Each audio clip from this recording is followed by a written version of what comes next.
மாணவர்களே வணக்கம். நீங்கள் 8, 9 வகுப்புகளில் யோகாவை பற்றி படித்திருப்பீர்கள். அந்த வகையில் இன்று நாம் அலகு 2 குறைவற்ற செல்வம் என்ற தலைப்பில் வாய்ப்பச் செயல் என்ற பாடப்பகுதியில் ஆரோக்கிய வாழ்க்கைக்கு யோகா அற்புத மருந்து என்ற பாடப்பகுதிக்குள் செல்லவிருக்கின்றோம். இந்த பாடம் ஹெல்த் சாய்ஸ் என்ற மருத்துவ மாத இதழிலிருந்து எடுக்கப்பட்ட ஒரு பகுதியாகும். நீங்கள் இதற்கு முன்னாடி படித்தது எல்லாமே ஞாபகத்தில் வச்சுட்டு வேணும் பாடப்பகுதிக்குள்ளே வர்றதுக்கு. பாடப்பகுதிக்குள் செல்வோமா? ஆரோக்கிய வாழ்க்கைக்கு யோகா அற்புத மருந்து. உலகம் முழுவதும் 190 நாடுகளில் ஜூன் 21ஆம் தேதி சர்வதேச யோகா தினம் மிகவும் கோலாகலமாக கொண்டாடப்பட்டது. உங்களுக்கு அனைவருக்கும் தெரியும், ஜூன் முடிஞ்சிருச்சு. நம்ம கொண்டாட வேண்டிய நாளும் கடந்து முடிந்து விட்டது.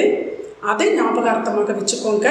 ஜூன் 21ஆம் தேதி தான் நம்ம யோகா தினமாக கொண்டாடுகிறோம். அதை பற்றிய சிறு செய்தி ஒன்று உங்களுக்கு நான் காணொளியில் காண்பித்திருக்கிறேன், பாருங்கள். யோகா தினம் மிகவும் கோலாகலமாக கொண்டாடப்பட்டது என்று நான் சொன்னேன் அல்லவா? எப்போது, எப்படி என்றெல்லாம் தெரிய வேண்டும் இல்லையா? முன் எப்போதும் இல்லாத வகையில் தற்போது யோகா உலகமெங்கும் முக்கியத்துவம் பெற்றிருக்கிறது. ஏன் முக்கியத்துவம் பெற்றிருக்கிறது? நம்ம யோகாவையே மறந்து ஒரு காலம் இருக்கிறது இல்லையா? இப்போ எல்லாருமே யோகாக்குள்ளே பூந்துட்டு இருக்கோம். ஏன் உங்களுக்கு ஞாபகத்தில் வருதா? வைரஸ் தாக்குதல். இப்போ இருக்கிற வைரஸ் தாக்குதலுக்கு யோகா முக்கிய பங்கு வகிக்கிறது. வைரஸ் நம்ம உடம்புல வராமல் இருக்கிறதுக்கு இந்த யோகாவை செய்தோமானால் எதிர்ப்பு சக்தி கூடும். அது எல்லோருமே யோகாவை செய்யுங்கள் என்று வற்புறுத்துறாங்க இல்லையா? நம்ம செய்யணும், நம்ம ஒவ்வொருத்தரும் நினைக்கணும். அந்த அளவுக்கு ஒவ்வொருத்தரும் அந்த யோகா என்கிற செய்யறதுக்கு எல்லாருமே ஒத்துழைக்கணும். கடந்த ஆண்டு செப்டம்பர் மாதம் அமெரிக்கா சென்ற பிரதமர் ஐக்கிய நாடுகள் சபையில் யோகாவின் மகத்துவம் குறித்து உரையாற்றினார். இது நான் சொல்றது 2015 நடந்தது. யோகாவை போற்றும் விதமாக சர்வதேச யோகா தினம் கொண்டாடப்பட வேண்டும் என்ற வேண்டுகோளை முன்வைத்தார் நம்முடைய பிரதமர். இதன் மீதான வாக்கெடுப்பில் பிரதமர் பரிந்துரைக்கு ஆதரவாக 177 நாடுகள் வாக்களித்தன. ஐநா அதிகாரப்பூர்வமான ஜூன் 21ஆம் தேதியை சர்வதேச யோகா தினமாக அறிவித்தது. 2015 தான் அது அறிவித்தது. இது நம் நாட்டின் தொன்மையான யோகா கலைக்கு கிடைத்த பெரிய அங்கீகாரமாகும். அப்போதான் நம்ம யோகாவை பற்றி நினைக்கிறோம் இல்லையா? யோகாவை கொண்டாடும் போது தான் யோகாவை பற்றி நினைப்போம். நம்ம மனிதனாக இருக்கும்போது எல்லாருமே அப்படித்தான் இல்லையா? யோகா கலை 5000 ஆண்டுகளுக்கு முன் இந்தியாவில் தோன்றியது என்ற தொல்லியல் ஆய்வாளர்கள் தெரிவிக்கின்றனர். இந்த தொல்லியல் ஆய்வாளர்கள் யார்? அகழ்வாராய்ச்சி கேட்டிருக்கிறீங்களா? ஆராய்ந்து பார்க்கக்கூடிய புதை பொருள் எல்லாம் ஆராய்ந்து பார்ப்பாங்க இல்லையா? அவங்களைத்தான் நம்ம என்ன சொல்கிறோம்? தொல்லியல் ஆய்வாளர்கள். ஒவ்வொருத்தரும் ஒவ்வொரு கருத்தை வைக்கிறாங்க. யோகா கலை 5000 ஆண்டுகளுக்கு முன் இந்தியாவில் தோன்றியது என்றும் தொல்லியல் ஆய்வாளர்கள் தெரிவித்திருக்கிறாங்க. யோகா என்பது வேத காலத்திற்கு முற்பட்டது என்பது சிலருடைய கருத்து. அது மட்டுமல்ல, யோகா என்னது வேத காலங்கள்லாம் தொடங்குச்சுல, அப்பதுக்கு முன்னாடியே தொடங்கிருச்சுன்னு சொல்கிறாங்க. கிமு 500ஆம் ஆண்டு அளவிலிருந்து யோகா பிரபலமாகி இருக்கலாம் என்பது வேறு சிலரின் கோட்பாடு. இது மட்டுமல்ல, கிமு 500 ஆண்டுகளுக்கு முன்னாடியே இப்படி ஒவ்வொருத்தரும் ஒவ்வொரு கோட்பாடுகளை வைக்கிறாங்க. மேல்நாட்டு ஆய்வாளர்கள் என்ன சொல்கிறாங்க? யோகா மிக பழங்காலத்தியது என்று வாதிட்டனர். இது பழங்காலத்தியது என்று கூட மேலாட்டவர்கள் என்ன செய்கிறாங்க? வாதிடுகிறார்கள். தொல்பொருள் ஆராய்ச்சிகள் மூலம் சிந்து சமவெளி நாகரீகம் வெளிப்பட்ட போது மொஹஞ்சதாரோ, ஹரப்பா, அதனுடைய படத்தை நீங்கள் காணொலியில் பார்க்கலாம். புதையுண்ட நகரங்களிலிருந்து கண்டெடுக்கப்பட்ட சின்னங்களில் யோகா அமைப்புகள் கிடைத்தன. அதுக்கு அங்கே இருக்கக்கூடிய சில சின்னங்கள்ல எல்லாம் யோகாவை பற்றியுள்ள சில அமைப்புகள் எல்லாம் அவங்களுக்கு கிடைத்தது. அப்போ தான் அவங்க முடிவு பண்ணினாங்க என்னென்னு. அதன் பிறகு இந்த கருத்தெல்லாமே மாறி போச்சு. ஒவ்வொருத்தரும் ஒவ்வொரு சொன்ன கருத்துக்கள் எல்லாம் அந்த டைமில் மாறி போய் யோகா பல 1000 ஆண்டுகளுக்கு முன்பே இந்தியாவில் இருக்கிறது என்று முடிவுக்கு வந்து விட்டாங்க. ஒரு முடிவுக்கு வந்துட்டாங்க. பல 1000 ஆண்டுகளுக்கு முன்னாடியே வந்துருச்சு இந்த யோகா கலை அப்படின்னு முடிவுக்கு வந்துட்டாங்க. இந்த யோகா முதலில் யோகா குரு சீடர் முறையில் தான் கடைபிடிக்கப்பட்டிருந்தது. குரு இருந்தாரு, சீடர் இருந்தாரு, அந்த முறையில் தான் கடைபிடிக்கப்பட்டிருந்தது. இதனால் இது வெகுஜன பயன்பாட்டில் இருக்கவில்லை. இந்த வெகுஜன பயன்பாடு மிகுதியான ஜனங்களினுடைய பயன்பாட்டில் இது இருக்கவில்லை என்பதோடு எழுத்துப்பூர்வமான தகவல் ஏதும் இல்லாமல் இருந்து வந்தது. யோகாவை பற்றி யாராவது எழுதி வச்சுட்டு போனா தானே அதை பற்றி விஷயம் தெரியும். இது எழுத்துப்பூர்வமான எந்த இதுவுமே நமக்கு கிடைக்கல. அதன் பின் 10ஆம் நூற்றாண்டில் வாழ்ந்த பதஞ்சலி என்ற முனிவர், நீங்க பதஞ்சலி முனிவரை பார்த்திருக்கிறீங்களா? இந்த காணொலியில் காண்பிக்கிறேன், பாருங்கள். அவர் கையில ஒரு யோக சூத்திரம் என்ற புத்தகமும் இருக்கும். அவர்தான் என்ற நூலை சமஸ்கிருதத்தில் தொகுத்தார். சான்ஸ்கிரிட், சமஸ்கிருதத்தில் என்ன செஞ்சாரு? அந்த நூலை தொகுத்தார். இதுவே நாம் தற்போது அறிந்த கொள்ள மிக பழமையான நூலாகும். இதுதான் நாம் அறிந்து கொள்ளக்கூடிய மிக பழமையான நூல் என்று சொல்லலாம். நம்முடைய பதஞ்சலி முனிவர் கண்டுபிடித்த இந்த நூல். யோகா என்ற சமஸ்கிருத சொல்லுக்கு சேர்க்கை என்று பொருள். சேர்க்கை, சேர்வது, எதை சேர்த்துவது? நமது உடலையும் மனதையும் ஆன்மாவையும் ஒருங்கே இணைக்கும் கலைதான் யோக கலை. நம்ம உடல் இருக்கும், நம்மகிட்டயே தான் உடல் இருக்குது இல்லையா? மனசு என்ன பண்ணும்? அலப்பாஞ்சுக்கிட்டே இருக்கும். அந்த மனசையும் அடக்கணும், ஆன்மாவையும் அடக்கணும். இத்தனையை அடக்கக்கூடிய இந்த இணைக்கக்கூடிய கலையைத்தான் நம்ம யோக கலை என்று சொல்கிறோம். யோகா என்றால் அலையும் மனதை அலையாமல் ஒரு வழிப்படுத்தும் செயல் என்று எளிமையாக சொல்லலாம். யோகா என்றால் என்ன? அலையும் மனதை. மாணவர்களே, நம்மளுடைய மனசு எப்படிப்பட்டது? நல்லா பாஞ்சுக்கிட்டே இருக்கும். நீங்கள் வகுப்பில் இருந்தாலும் உங்கள் மனசு எங்கேயோ இருக்கும் இல்லையா? அதையெல்லாம் அடக்கக்கூடிய ஒரு கலை தான் யோக கலை. ஒரு வழிப்படுத்தக்கூடிய, ஒரு வழியில் கொண்டு செல்லணும் இல்லையா மனசை, செயல் என்று மிக எளிமையாக சொல்லலாம். உடல் உறுப்புகளை உரிய முறையில் அடக்கி ஒரு நிலையில் கொண்டு வந்து, நம்ம உடல் உறுப்புகள் எல்லாம் ஒரு நிலையில் அடக்கணும் இல்லையா? இல்லை என்றால் என்னாகும்? இது பறந்து வேற பக்கமெல்லாம் போயிடும் இல்லையா? நம்ம அடக்கக்கூடிய ஒரு தன்மை நமக்கு வேண்டும். அமர்ந்து அதன் மூலம் மனதினை கட்டுப்படுத்தும் இருப்பு நிலை தான் யோகா. மனசை கட்டுப்படுத்திட்டீங்கன்னா நீங்க யோகா பண்ணிட்டீங்களே நினைச்சுக்கோங்க. மனசை மாத்திரம் கட்டுப்படுத்திட்டீங்கன்னா இல்லையா? அடுத்ததாக பதஞ்சலி முனிவர் தனது காலத்திற்கு முன் இருந்தவற்றை பின்பற்றியதோடு அவற்றில் சில மாறுதல்களை செய்து யோக சூத்திரத்தை உருவாக்கி 196 ஸ்லோகங்களில் கூறியிருக்கிறார். அவர் கொஞ்சம் சில மாறுதல்களை எல்லாம் பதஞ்சலி முனிவர் செய்திருக்கிறார். 8 விதமான யோகங்களை கூறுகிறார். அந்த 8 விதமான யோகத்துக்கு என்ன பெயர் தெரியுமா? அஷ்டாங்க யோகம். அஷ்டாங்க யோகம் என்று அழைக்கின்றனர். அந்த அஷ்டாங்க யோகத்தை பற்றி நம்ம கீழே கொடுத்துருக்குறாங்க பாருங்க. ஒரு யோகம் என்னது? யமம், 2 நியமம், 3 ஆசனம், 4 பிராணாயாமம், 5 பிரத்யாகாரம், 6 தாரணம், தாரணத்துக்கு தாரணை என்ற ஒரு பெயரும் உண்டு, தியானம் 7, 8 சமாதி என்பன. இந்த யோக கலைகளை பற்றி, இந்த அஷ்டாங்க யோகம் இருக்குது இல்லையா, இதை ஒவ்வொன்றையும் பற்றி நம்ம இப்போ விரிவாக பார்ப்போம். யமம், இது உங்கள் பாட புத்தகத்தில் கொடுத்துருக்குறாங்க, ஆனால் மிக சுருக்கமாக கொடுத்துருக்குறாங்க. யமம் என்றால் என்னன்னு கேட்டால், நான் காணொலியை பற்றி அதை பற்றி காமிச்சிருக்கிறேன் பாருங்கள். 5 பின்பற்ற வேண்டியவை. யமத்தில் என்ன சொல்கிறாங்க? இது முதல் நிலை. 5 பின்பற்ற வேண்டியவை பற்றி கூறுகிறார்கள். என்னன்னு கேட்டால், எடுத்துக்கொள்ளத்தக்கவை எதெல்லாம் என்றால், மிதவாதம் சாராதிருத்தல். மிதவாதம் சாராதிருத்தல் என்றால் வாதம், நம்ம உடம்புக்குள்ள வாதம் அதிகமாக இருக்கும், அதெல்லாம் நம்ம சாராது இருக்கணும். பேராசையற்ற தன்மை, நம்ம மனிதனுக்கு இருக்கக்கூடிய ஒரே இது என்னது? பேராசை இல்லையா? அந்த அற்ற தன்மை வேண்டும்.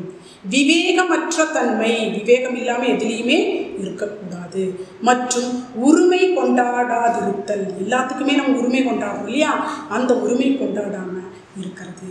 செய்தல் நடத்தல் என்பதாகும். இதையெல்லாம் செய்யணும், இது போல நடக்கணும். தனி மனித ஒழுக்கம் இதில் முன்னிலை பெறுகிறது. இது என்ன முன்னிலை பெறுகிறது? தனி மனித ஒழுக்கம். நம்ம ஒவ்வொருத்தருடைய ஒழுக்கத்தை இந்த யமம் என்பதில் இதில் சொல்லுகிறார்கள். அடுத்த நிலை நியமம். 5 கவனிக்க வேண்டியவை சொல்லப்படுகிறது. புனிதம், புனிதமாக இருத்தல். போதுமென்ற மனம், நம்ம அதுக்கு இல்லவே இல்லை. நமக்கு அந்த போதுமென்ற மனம் இருந்தாலே நம்ம எல்லாத்தையுமே அடைச்சிட்டோம்னு அர்த்தம். நமக்கு மனசு என்னாகும்? போதும். நம்ம எதில் சொல்லுவோம்? சாப்பாடு வயிறு ஃபுல்லாக நிறைச்சிடுச்சுன்னா என்ன செய்வோம்? போதும்னு மட்டும் சொல்லுவோம் இல்லையா? அந்த போதுமென்ற மனம் எல்லாத்திலையுமே வேணும். திருப்தி வேணும், கண்டிப்பு வேணும். அப்புறம் எளிமை, மிக எளிமையாக இருக்கிறது. கற்றல், கற்றலுதிலையும் நம்ம எல்லாமே கற்றுட்டோம்ங்கிற ஒரு கர்வ நிலை அடையக்கூடாது. மற்றும் கடவுளுடன் சரணாகதி. கடவுளுடன் நம்ம என்ன செய்ய வேண்டும்? சரணாகதி. எந்த கடவுளாகட்டும் கடவுளிடம் நம்ம சரணாகதி அடைதல். இதற்கு ஏற்பாடு, முன்னேற்பாடு என்று சொல்லுவோம். ஏற்பாடு என்றால் என்ன? மனதை நாம் ஏற்படுத்தி கொள்ளுதல், முன்னேற்பாடாக வைத்துக் கொள்ளுதல். இந்த நியமம் என்ற அஷ்டாங்க யோகத்தில் இரண்டாவதாக சொல்லப்படுகிறது, நியமத்தில் சொல்லுகிறார்கள். ஆசனம், மூன்றாவது நிலை ஆசனம். நாம் புரிந்து கொண்டுள்ள யோகாசனம். ஆசனம் என்றால் என்ன? நம்ம எல்லாமே புரிஞ்சு கொள்ளக்கூடிய நிலைதான் ஆசனம் இருக்கிறது. என்னது? அமர்தல் அல்லது உடலின் நிலை. அமர்ந்து இருந்து ஆசனம் செய்வோம் இல்லையா? அதுதான் ஆசனம். 4 பிராணாயாமம். அது உங்க புத்தகத்தில் இல்லை, தெரிஞ்சுக்கோங்க. அதனுடைய விளக்கத்தை கொடுக்கலாம். பிராணாயாமம், பிராணா என்றால் சமஸ்கிருத சொல். மூச்சை அடக்குதல், மூச்சை அடக்குதல். பிராணா மூச்சு, அயமா. இந்த அயமா என்றதுக்கு இன்னொரு பெயர் ஆயாமா. ஆயாமா என்றால் என்ன? அடக்குதல். எதை அடக்குதல்? மூச்சு அடக்கி அப்படி இருக்கவா சொல்றாங்க? இல்லை, மூச்சு பயிற்சி தான் பிராணாயாமம். மேலும் வாழ்க்கை ஓட்டத்தை கட்டுப்படுத்துதல். நம்ம வாழ்க்கையில் ஒரு கட்டுப்பாடு, ஒவ்வொரு மனிதனுக்கும் என்ன வேண்டும்? வாழ்க்கையில் ஒரு கட்டுப்பாடு வேணும். அந்த கட்டுப்பாடை விட்டு நம்ம போகக்கூடாது இல்லையா? அது எனவும் பொருள்படும்.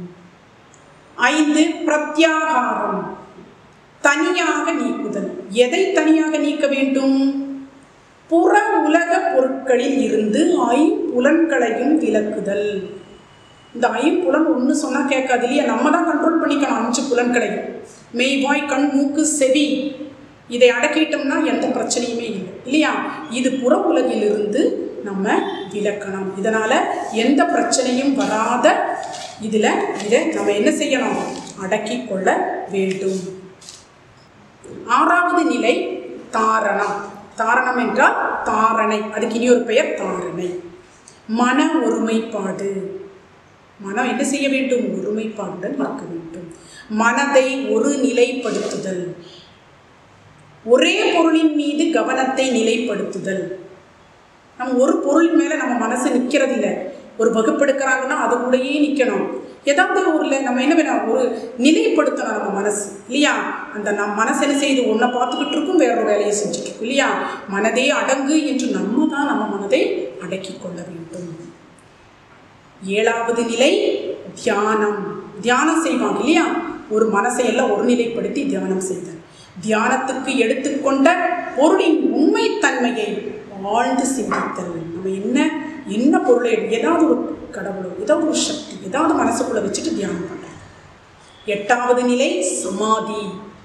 விட்டு விடுதலையாதல். நம்ம உடம்பே விட்டு விடுதலையாகக்கூடிய நிலை. உணர்வுகளை தியானிக்கும் பொருளுடன் இணைத்து விடுதல். இதுதான் சமாதி.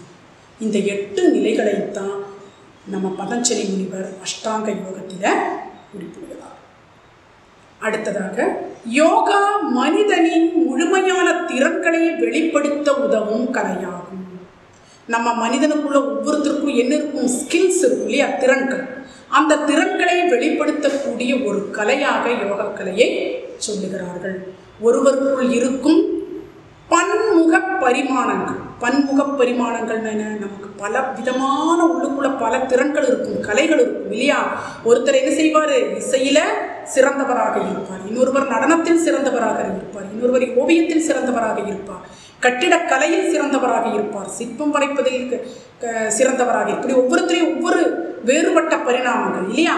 இப்படி பரிணாமங்களை தனித்தனியாக வெளிப்படுத்தி, ஒவ்வொரு மனிதனுடைய தனித்தனியாக வெளிப்படுத்தி வாழ்வில் வெற்றிப்படிகளை அடைய வழிகாட்டுவதாகும். இது என்ன செய்யும்? இந்த யோகா மனிதன் இருக்கக்கூடிய பல திறன்களையும் வெளிக்கொணரும், அவனை வெற்றிப்படியை நாட வைக்கும். யோகாசனங்களை தொடர்ந்து செய்வதன் மூலம் ஒருவர் அமைதி, ஆரோக்கியம், ஆனந்தம், வெற்றி, உள்நிலை வளர்ச்சி என அனைத்தையும் பெறுகின்றனர். என்னெல்லாம் ஒரு மனிதனுக்கு கிடைக்குதாமா? அமைதி. நம்ம அமைதி இல்லாமல் ஒவ்வொருத்தரும் எத்தனையோ பணம் சம்பாதிச்சவங்க என்ன செய்யறாங்க? அமைதி இல்லாமல் அலைஞ்சிட்டு இருக்கிறாங்க இல்லையா?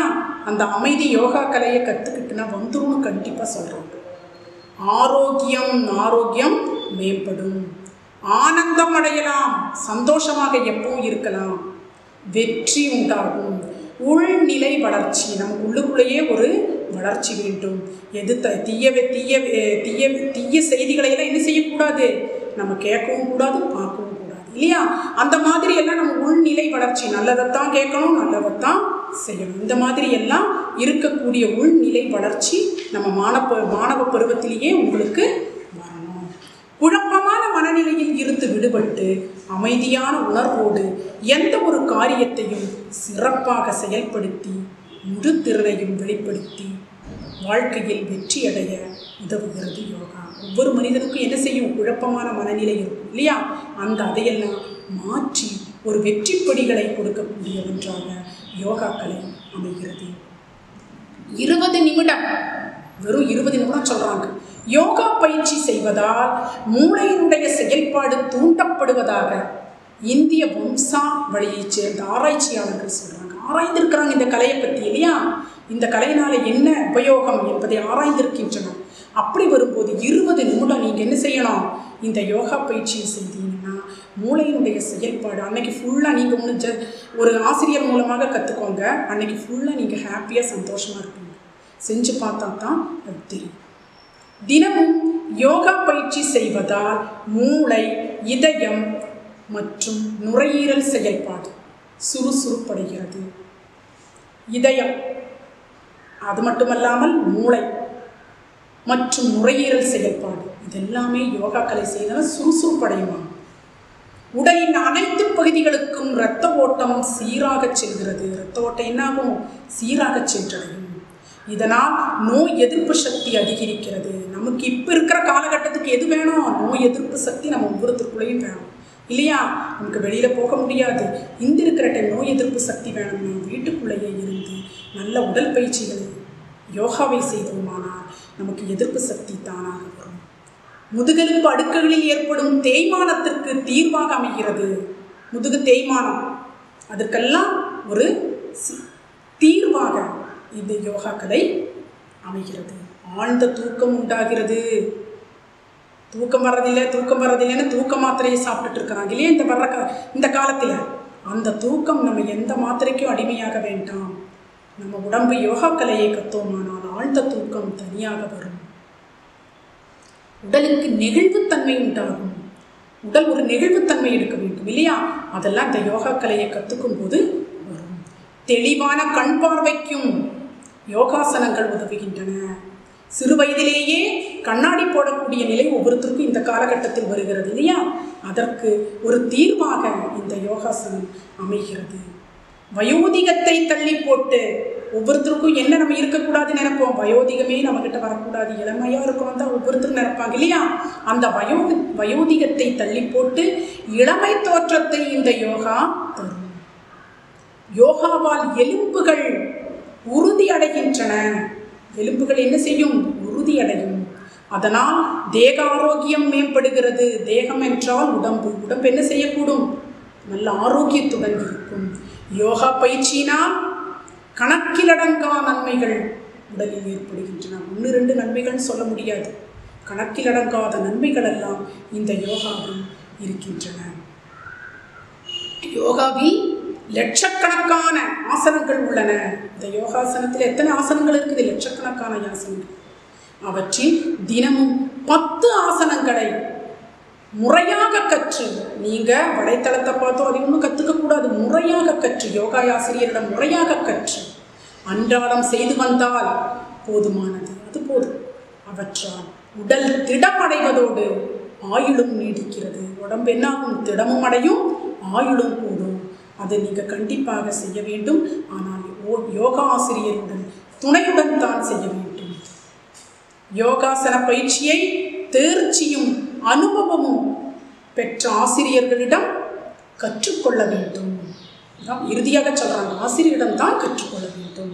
புத்தகத்தை பார்த்தோ வலைதளத்தின் மூலமாகவோ பயிலுவதை விட ஆசிரியர் மூலமாக கற்றுக்கொள்வதுதான் சிறந்தது.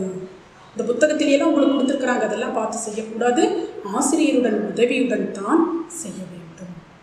இதுவே உங்களுக்கு யோகாசனத்தை பற்றியுள்ள வகுப்பு. இனி மாணவர்களே, உங்களுக்கான செயல்பாடுகள். 1. ஆரோக்கியமான வாழ்விற்கு நாம் கடைபிடிக்க வேண்டிய வழிமுறைகளை பட்டியலிடுங்கள். என்னென்ன ஆரோக்கியமான வாழ்வுக்கு இவ்வளவு நான் சொன்னேன் இல்லையா? நீங்கள் இந்த ஆரோக்கியமான வாழ்வுக்கு என்னென்ன கடைபிடிக்கணும், நாம் கடைபிடிக்க வேண்டிய வழிமுறைகளை நீங்கள் பாயிண்டாக பட்டியலிட்டு விடுங்க. 2வது செயல்பாடு, தற்கால வாழ்வியல் சூழலில் யோகாவின் முக்கியத்துவத்தை வலியுறுத்தும் பொருட்டு கடிதம் தயார் செய்யுங்கள். தற்கால வாழ்வியல் சூழல் எப்படிப்பட்டது என்று உங்களுக்கு தெரியும். நாம் பெரிய ஒரு நோயால் தாக்கி கொண்டு இருக்கிறோம். இந்த சூழலில் நீங்கள் ஒரு நண்பனுக்கு கடிதம் எழுதுங்க. எப்படி? யோகாவை கற்றுக்கோ, எதிர்ப்பு சக்தியை உடம்புல வருத்திக்கோ, இல்லையா? என்னென்ன உங்களுக்கு தோன்றுகிறதோ அந்த செய்திகளை எல்லாம் ஒரு கடிதமாக எழுதுங்கள். 3. யோகா தொடர்பான படங்களை நிறைய பேப்பர்லேயும் சரி, மேகசின்ஸ்லேயும் சரி என்ன வரும், யோகா பற்றின படங்கள் வரும். அதையெல்லாம் ஒரு சேகரித்து, நிறைய படங்கள் வேண்டாம், ஒரு சில படங்கள், முக்கியமான படங்களை எல்லாம் எடுத்து உங்கள் நோட்டு புத்தகத்தில் நீங்கள் பின் பண்ணி வைத்துக்கோங்க. இச்செயல்பாடுகளை எல்லாம் நீங்கள் செவ்வனே செய்ய வேண்டும் என, அது மட்டுமல்லாமல் இதனுடைய சந்தேகங்களை உங்கள் தமிழ் ஆசிரியரிடம் கேட்டு தெரிந்து கொள்ளுங்கள். நன்றி.